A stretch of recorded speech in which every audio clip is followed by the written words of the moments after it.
Ladies and gentlemen, let me start with a simple truth. Insight is the engine of breakthrough. It's not just hard work. It's not just discipline. Those things are important, of course they are.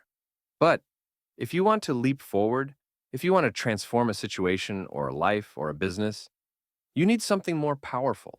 You need insight. Now, Gary Klein, he's a cognitive psychologist, a man who studies how people think in real life situations. He wrote a brilliant book called Seeing What Others Don't. And I tell you, it's not about being a genius. It's about being aware. It's about learning to spot the truth that's hidden in plain sight. Let's unpack it. Insight isn't luck, it's a skill. Now, some people think insight is magic, like a lightning bolt out of the blue, but Klein's research shows otherwise. Insight is not a gift, it's a process. And that's good news, because if it's a process, it means you and I can learn it. Here's the key idea. People who gain insight see differently. Where others see failure, they see feedback. Where others see patterns, they see the exception.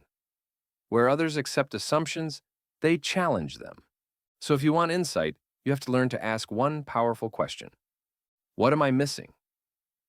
That question has changed lives, built fortunes, saved lives, created companies. So don't just rush to judgment. Pause. Reflect. Ask. Look again. Because sometimes insight is waiting quietly behind the obvious. 3 paths to insight: connections, contradictions, and creative desperation. Gary Klein breaks down insight into 3 major pathways. Let's talk about each, because they are gold. 1. Connection. The power of linking ideas. Sometimes insight comes when you link 2 things that didn't seem related. A woman sees her child struggling in school and realizes the same motivational strategies she uses at work might apply at home. That's a connection. A business owner sees how bees organize themselves in a hive and gets an idea to redesign his team structure. That's a connection. Insight happens when you stop living in compartments, when you allow your experiences to cross-pollinate. So, my advice? Don't just learn vertically, learn laterally. Read outside your field. Talk to people who think differently. Expand your inputs, and watch your insights multiply. Second contradiction, the spark of, that doesn't make sense. The second path is contradiction. Insight often begins when something doesn't fit. When the data says one thing, but your gut says another. The insightful person doesn't ignore that little voice. They investigate. Maybe the numbers say the customer is happy, but the tone of voice says otherwise. That's your moment. Dig, ask, search. Don't brush it off. That's the beginning of a breakthrough. You see, ladies and gentlemen, the average person avoids contradiction. It makes them uncomfortable.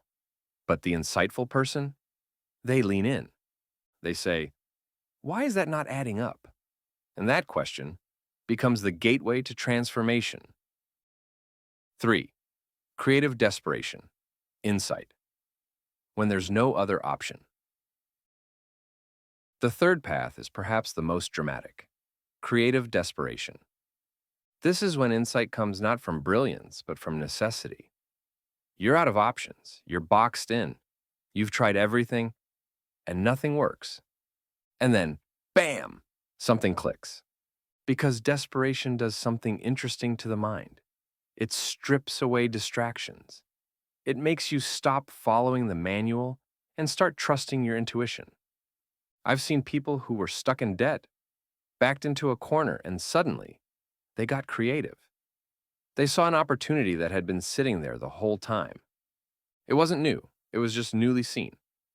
Desperation, when harnessed, is the birthplace of innovation. So, don't fear the wall. Don't panic in the corner. That might be the moment your eyes finally open. Insight is often uncomfortable. Now, let me tell you something Gary Klein makes very clear. Insight doesn't always feel good. In fact, sometimes it feels like trouble. Because true insight often means admitting we were wrong, and that's tough for the ego. You may have to let go of a belief, a habit, a plan you've clung to for years. But remember, letting go of the wrong thing is what gives room for the right thing to grow. So don't cling to the old map if it no longer fits the territory. Insight is a renovation of the mind, and sometimes you've got to tear down before you build up. Creating an insight-rich life. Let me give you some practical advice. If you want to live a life rich with insight, here's what you must cultivate: curiosity. Ask why. Ask how. Ask what else. Humility. Be willing to be wrong so you can be right. Reflection. Don't just live. Review your life. Slowness. Insight doesn't always come when you rush. Sometimes it whispers. And here's one more. Protect your mind. Don't crowd it with noise. Leave space. Because insight loves silence. It loves solitude. It needs room to speak. Final thought: insight is the difference maker. Now, let me wrap it up like this. Hard work builds, discipline sustains. But insight? Insight changes. It's the key that opens new doors. It's the flashlight in a dark cave. It's the difference between effort and elevation. Gary Klein showed us that insight is not just for the gifted. It's for the prepared, the present, the observant. It's for you. So from this day forward, decide to become a person who sees what others don't. Not just with your eyes, but with your mind. Because the future belongs to those who see it coming, and then act on what they see. Thank you.